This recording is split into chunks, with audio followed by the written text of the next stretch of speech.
જી બિલકુલ. અને કહેવાય છે ને કે કોઈ પણ વ્યક્તિને રડાવવું બહુ જ સરળ હોય છે, પણ કોઈને હસાવી દેવું તે બહુ ઓછા વ્યક્તિઓના હાથમાં હોય છે. અને એટલા જ માટે સંબંધો પણ એક પ્રકારે વિકસાવવા જોઈએ કે જે તમારા કોઈ પણ સમયમાં તમને કઈ રીતે હસાવે જાણે છે. અને પરિમલજી, જયારે આપણે સંબંધોની વાત કરીએ છીએ ત્યારે અત્યારના સમયમાં આપણે જોઈએ તો એક પરિવાર, ધારો કે ઘરમાં જો 4 વ્યક્તિ રહેતા હશે ને, પણ એ ચારેય વ્યક્તિ અલગ અલગ 4 ખૂણે ઘરના બેસતા હોય છે. અને એટલા જ માટે પરિવાર એક સાથે નથી ભેગા થઈ શકતા, તેમની અંદરની જે શું વાતો છે તે નથી કહી શકતા. એટલે ક્યાંક ને ક્યાંક પોતે અંદર પણ એવા ઘૂંટાતા હોય છે, બહાર પણ એવું. અત્યારે મિત્રો જોઈએ તો મિત્રો પણ એવા મળવા પણ બહુ જરૂરી છે. જેમ પિંકલજીએ સ્ટાર્ટિંગમાં જ આપણને કીધું કે અત્યારના સમયમાં એવા મિત્રો મળવા પણ જરૂરી છે કે જે તમારા ખરાબ સમયમાં પણ તમારી સાથે ઉભા રહે ને તમારા સારા સમયમાં પણ સાથે ઉભા રહે.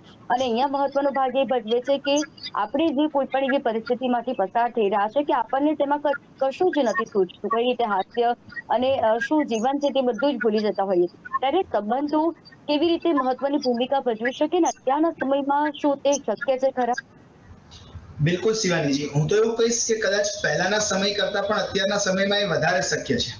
કારણ કે આજથી 10 વર્ષ પહેલા પણ એવો સમય તો હતો જ કે જ્યારે પરિવારના ચારેય સભ્યો કદાચ અલગ અલગ ક્ષેત્રમાં, અલગ અલગ દિશાઓમાં કામ કરતા હોય. પણ આજે ટેકનોલોજીએ ઘણું બધું સરળ બનાવ્યું છે કે તમે ટેકનોલોજીના કોઈ એક પ્લેટફોર્મથી બધા એક સાથે રહી શકો. દરેક વસ્તુઓના બે પાસા હોય છે, દરેક સિક્કાની બે બાજુ હોય છે, આપણે જાણીએ છીએ. પણ આજે ટેકનોલોજીનો જો પોઝિટિવ ઉપયોગ કરીએ તો ઇટ ઇઝ વેરી ઇઝી કે આપણે બધા જ લોકો એક ગ્રુપમાં, એક વિડીયો ચેટમાં, એક સાથે ફેમિલીના 4, 6, 7, 8 જે મેમ્બર્સ હોય એક સાથે એક લંચ બ્રેક 30 મિનિટ્સનો હોય, એમાંથી 5 મિનિટ આપણે એક સાથે આવી શકીએ એક ફ્રેમમાં. એ બહુ જ ઇઝી છે. ચાહે કોઈના ઘણા બધા લોકો આઉટ ઓફ કન્ટ્રી પણ કામ કરતા હશે, તો એ સમય આપણે સમજવો જોઈશે કે આ પરિવાર સાથે જ્યારે હોઈએ છીએ ત્યારે આપણે કેટલું લાઇટ ફીલ કરી રહ્યા છીએ, અને જ્યારે સાથે હોઈએ છીએ ત્યારે કેવી આપણે વાતો કરીએ છીએ જેનાથી મારું મન હળવું થાય છે. મારા, જે મેડમે વાત કરી, મારા હૃદય પર જે એક ભાર છે એ હું ઓછો કરી શકું છું. અને બધી જ વાત કરીને એનું કદાચ સોલ્યુશન ઇમિડિયેટલી નથી આવી જતું હતું, પણ ઘણી બધી વસ્તુઓમાં આપણે એક્સપ્રેસ કરી દીધું, બધાને કહી દીધું, એટલે આપણે હળવા થઈ ગયા, સતત વિચારી નથી રાખતા.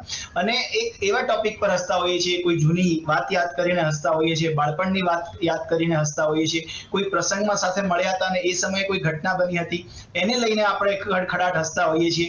તો એ સ્ટ્રેસ ડાયરેક્ટ જ ઘણું બધું ઓછું કરી દેતું હોય છે. આ સિવાય આપણા કલીગ્સ, એટલે કે આપણી સાથે કામ કરતા સહકર્મીઓ, એમાં પણ આપણે એવું ગ્રુપ જરૂર શોધી શકીએ કે જે હંમેશા આપણને એની ચિંતા જ ના કર્યા કરે. નવા નવા પ્રશ્નો આવવાના છે, કાલે કોઈ ઓડિટ આવવાનું છે, કાલે કોઈ મોટું ઇન્સ્પેક્શન આવવાનું છે, આપણી જે પણ કંપની છે એનું પર્ટિક્યુલરલી નેક્સ્ટ ફેઝમાં જવાનું છે તો એનું ડિસ્કશન કરવાનું છે. એ ડિસ્કસ કરવાની જગ્યાએ એમાંથી પણ ક્યાંય ફન શોધીને એનું ક્રિએટિવ માઇન્ડ આપણી સાથે, તો હંમેશા જેમ હમણાં આપણે વાત કરી કે આજકાલ એવા મિત્રો મળવા પણ મુશ્કેલ છે, તો એના માટે પણ એક ગુજરાતી બહુ જ પોપ્યુલર કહેવત છે કે શેરી મિત્ર 100 મળે, તાળી મિત્ર અનેક. મિત્ર સાચો એ કે જે સુખમાં સાથે દુઃખમાં આગળ હોય.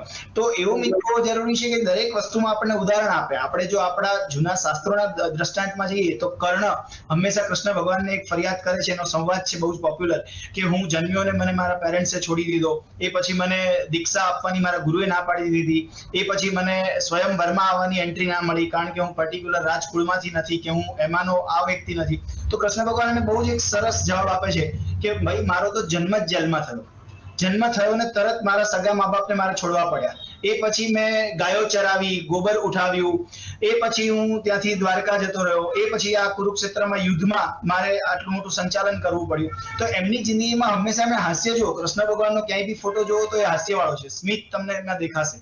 એટલા માટે આજે એમને લોકોએ આ જગ્યાએ છે, ભલે મનુષ્ય અવતારમાં એ સમય હતા.